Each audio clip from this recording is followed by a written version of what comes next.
The annual UF Festival in Roswell, NW, Mexico attracts thousands of visitors each year to this remote desert town. This year, we sent travel journalist Ruth Bradley to take part in new UFO discovery or to visit key sites in the area where the famous 1947 Roswell UF case unfolded. Did her out-of-this-world experience make her true believer? When I was first asked by my editor to report on a UFO discovery tour, my heart sank. I just couldn't understand why I was being sent, me, a true skeptic. A few days later, I was greeted at the airport in New Mexico by the tour's friendly guide and the other enthusiastic UFO spotters in my group. We were driven to the hotel along busy freeways lined with UFO diners, UFO souvenir shops and even UFO motels. Little grey aliens stared down at us from billboards and road signs with huge insect eyes. I couldn't help smiling at these amusing suits. If nothing else, I had the feeling I would be having some fun on this assignment.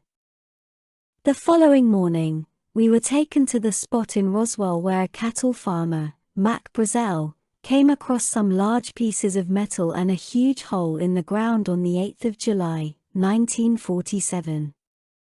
Our guide told us that shortly after Mr. Brazel reported what he had seen, the newspaper wrote that he had seen a flying saucer.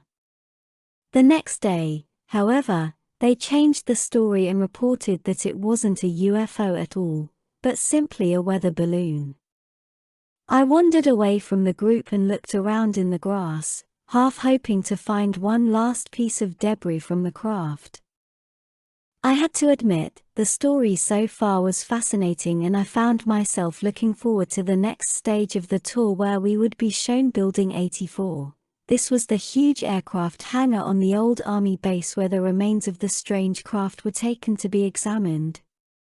It was an impressive sight. Eyewitness accounts later described the craft as unlike anything that had ever been seen on Earth. They said it was made of a material as light as plastic, as strong as steel, impossible to burn and covered in strange hieroglyphics. Others described seeing alien bodies.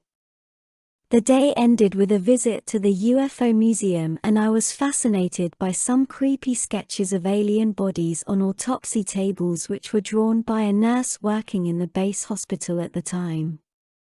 The next day, we visited the town of Socorro where, in 1964, Lonnie Zamora, a respected police officer, reported an oval-shaped object with two small creatures inside.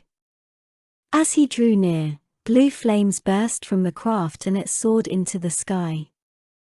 When Zamora came back with other officers, all that could be seen were burn marks on the ground and strange footprints.